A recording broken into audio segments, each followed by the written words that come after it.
Good evening time, everybody. Hope you all doing all right out there this evening. Please take time to like and subscribe to our YouTube channel if you're not already. We'd like to invite you to join us on the YouTube channel members, Patreon channel members, discounts, perks, and giveaways. We invite you to check out our merch store. Check us out at donkeystomper.com. Big shout out to YouTube, Patreon channel members. Alrighty, guys, I want to go over a couple things. I want to start off talking about a couple things. I'll let you look at this. I haven't been showing inside the builds much. This is a 2x8. Using Chris Transformers, Chris in the BAM. You know, he's getting better, but he's still he's still in his bed and everything, but he's doing a little better. He's supposed to get his trach out. We're hoping he might come to swap me. So, of course, I'm still using the Chris Transformers. I use some ICA Transformers too. That's the 2-pill. But I've not been showing many builds because I'm not going to show this when I build it on out. But let's see what's going down so you can see some of my work. There's the cabinet for the 2x8. It's going to be nice. It's a mobile. So, just let you see my work a little bit in case anybody forgot what it looks like. Alright, guys. First thing, remember 25 watts per output transistor on dead key on all amps. In other words, 25 watts. So this will be 200 max. This is your output, the 8-pill section. This is your driver, don't count. Dead key. Now, if you don't have no drivers, you can swing it up to 200 or 300 watts peak in here, but you still got to keep your dead key right if it's a straight 8. This one, about 25 watts per transistor. Not out of this, you're looking at these 8. So you set your carrier about 150 is what I would do. You can swing it about 50 PEP in here, no problem. So, gives you an idea. And don't forget on sideband, you just cut everything as low as you can. I want to go over that. Also, guys, I want to go over something else before I get into the main topic here about transistors. What I want to go over is if you've got something you send in to us for repair, put a note in there with your name and your address and your phone number, because what I'm getting into is a lot of guys are shipping something that's got a UPS return address on it. I don't know where to send it. It's got 2 or 3 different addresses here and there on your name. I don't know where to send it. So when you send something, put the address you want to ship it back to in there with a note. Tell me what's wrong with it.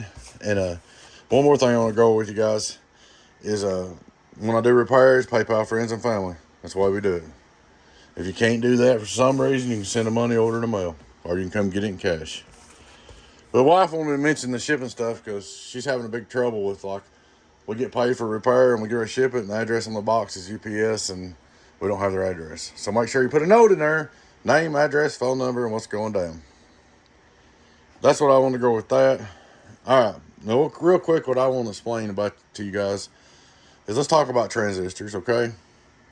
On these repairs, when you have blowed transistors, the only right way to do it is to change them all. Okay? That's period. That's just the way it is. So if you let me fix it, if I have to say you blow one here and one here, and I replace them, there's always a chance that when I mail it back to you, this other one's going to blow. Or I'll give you another for instance. The other day I had a lid come off one. And shipping, a lid come off one of those old pills. Because it was old pill and been hot. So when you ship me a box, and I ship it back, and you pay shipping both ways, honestly, if it's blowed up and it's been running a year or two, you're better off change them all. Now, there is a circumstance to that. If you've got a brand new box, like this one right here, let's say I send it to him and it blows one pill. Well, sometimes it can be a fluke, a bad pill, or just bad luck. In a brand new box, you change that one pill and go on. But when you got a box that's been running for 2 or 3 years and it starts blowing pills, guys, you know what you need to do. I know it's expensive, but in the long run, you'll be money ahead because, like, if this box has been running for 2 years and it blowed a pill and I put 8 in it, I charge $50 a transistor to install them. And that also includes any resistors. So, and retune or whatever. So if you repilled this box and say it cost you 50 to ship it here and 50 to ship it back, and repilled it and it lasts another 2 years, you're good. But if you had one pill blowed in it and it's been running 2 years and I put one pill in it, I'm trying to explain this, and I put one pill in it, all right, and I ship it back to you, you spend $100 or whatever on shipping, or even maybe more. Some people spend $200, and I sent it right back to you and blowed another pill. Well, now you got to spend $200 more. Well, guess what happens? You spent $200, $300, $400 in shipping. You could have bought pills and been done. So I do recommend if a box has been running for a year or 2 or 3, and it blows one pill, I do recommend changing them all. Now, if you got a brand new box and it blows one pill, you know, that's a different ballgame. And something else I want to let everybody know, you can hurt your pills. If you overdrive them, they will start losing watts after a while. The other day I had a 16 pill in here, and it wasn't used at all. And it just looked brand new. It had 8 weak pills in it because it had SWR issues. It had been drove wrong. And the customer said, well, I barely running. I didn't do nothing to it. Well, buddy, them pills didn't get weak on their own. And most time, if you pull them all out and have to put them on this tester, you done hurt them anyway. When you heat them up again, you've hurt them. So changing one pill at a time, I would do it like a brand new box. If this pill was blown and it's brand new and customer sent it right back, I'd go ahead and change this pill, think it might be a fluke, but I wouldn't want to take none of the rest of them out. Once you unsolder them like that again, you're pretty well done with them. So I just wanted to share it with you guys about the transistors. And I had one guy that had a 2 pill. He couldn't run his 2 pill, couldn't run his driver, couldn't run his driver. I rebuilt his driver, rebuilt his driver, rebuilt his driver, rebuilt his driver. And then he tore up his 16 pill.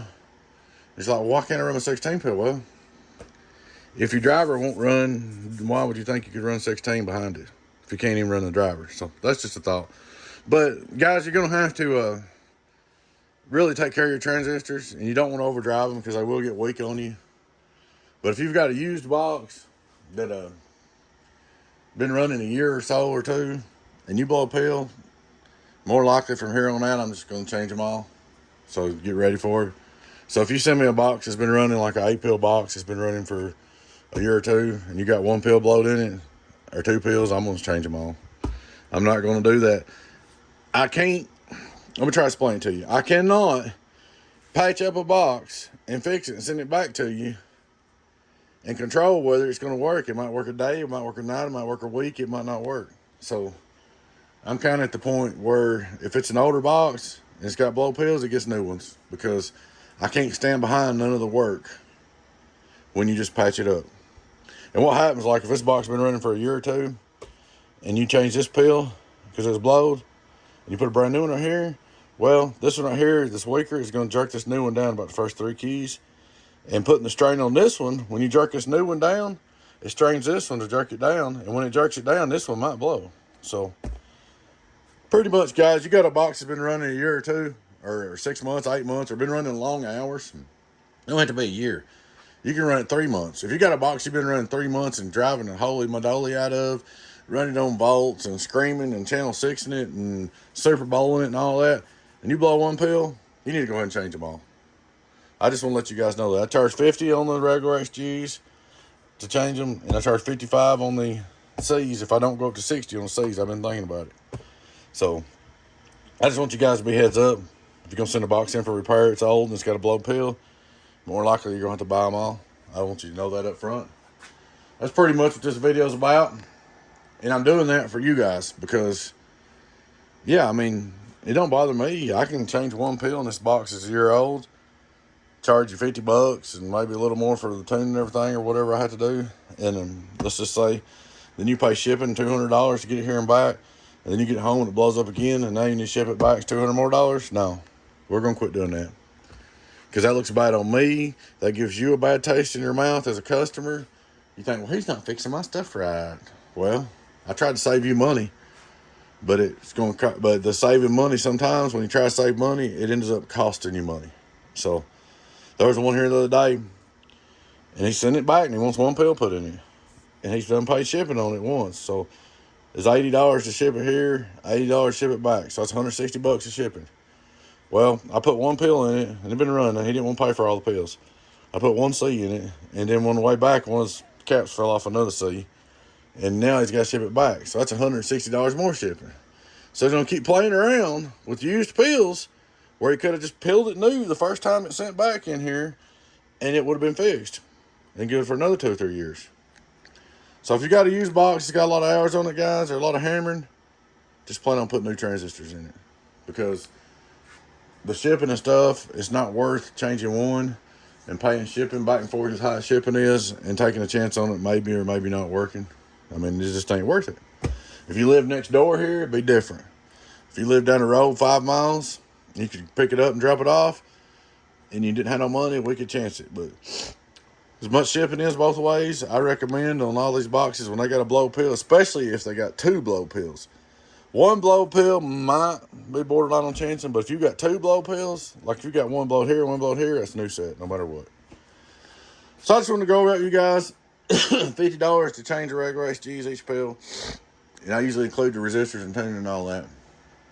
And so we put a new set in a 8 pill, it's like $400. You know, well, that's a lot of money. Yeah, that's a lot of money. But if you spend $160 shipping here, and then you had to ship it right back, $160 more, then that ship right back, $160 more, you could have spent the $400 and $160 and been done. So I do recommend changing them all. Now, if you tell me that you gotta have to change one and you can't afford it, I'll do what you want to do, but you're always taking a chance with your money. And I just wanted to let you guys know that. That's about it, guys. All we got, we are working on stuff for the swap meet. Fixing to place a bigger order. We got Mr. Freckles over here. We're going to have a few radios at the swap meet too, just for the fun of it. You can see some of the boxes. I got my cabinets in for my my big box. I think at the time I'm not going to fool with it after the swap meet. So repairs are pretty much out of here. So we're getting there. This is our build. We do this build, we'll be back caught up on builds. So then we can build some stock back maybe. I'm not worried about putting no stock in there until after swap meet. Between now and then, everything I do pretty much, from here to March the 13th, most of everything I do will be for the swap meet. So you guys know. There won't be a lot of work done between now and March 13th. It'll be swap meet work. I'm gonna get ready for it. We have a swap meet. We'll put it on. It's a big thing. Me and Truck and Rainmaker and Gary and Danny. We all put that on. Good Time Charlie. And it's a big thing for us every year. Joe Gunn's supposed to be maybe coming. So Truck will be there. Rainmaker will be there. There ain't no telling what all's gonna be there this year. We ought to have a good turnout this year. You guys need to come. I will be posted on Facebook. I seen they posted some here and there, and I wasn't gonna try to run it in the ground. But I will post the flyers before and after every video. Remember, guys, you got a box. This 8 pill's been running a year or 2 or 6 months, and you've been hammering it. You blow 1 pill, just change them all. Save yourself some money. Because if you just change one, you're going to be shipping it back and forth. Guys, that's about it. That's about all I got for you.